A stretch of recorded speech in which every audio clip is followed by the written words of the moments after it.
Утрински стихови од Библијата. 20. октомври. Тој ќе оправда мнозина. Заради страдањата на својата душа, ќе види светлина и ќе се насити со нејзиното сознавање. Мојот праведен слуга ќе оправда мнозина и нивната вина ќе ја земе на себе. Исаија 53:11. Вистинската светост подразбира целосна преданост во службата на Бога. Тоа е услов за вистинско христијанско живење. Христос бара безрезервно посветување, неподелена служба. Тој го бара срцето, умот, душата, силата.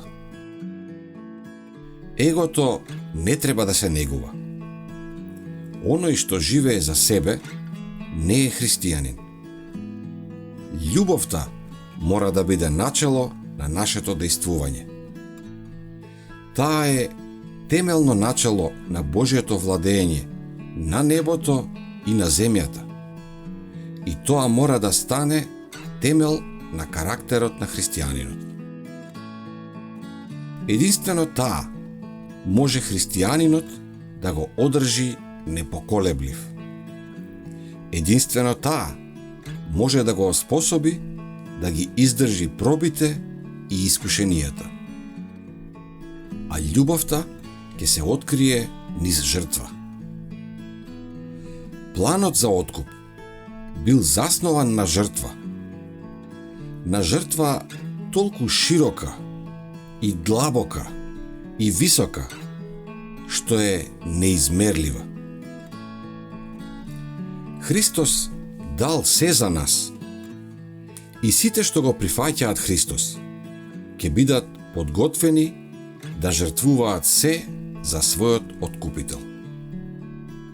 Мислата за неговата чест и слава ќе дојде пред се друго. Ако го сакаме Исус, ние ќе сакаме да живееме за Него, да му ги принесуваме нашите жртви благодарници и да работиме за Него. Откупителот нема да прифати поделена служба. Секојдневно работникот Божи мора да го учи значењето на себе предавањето.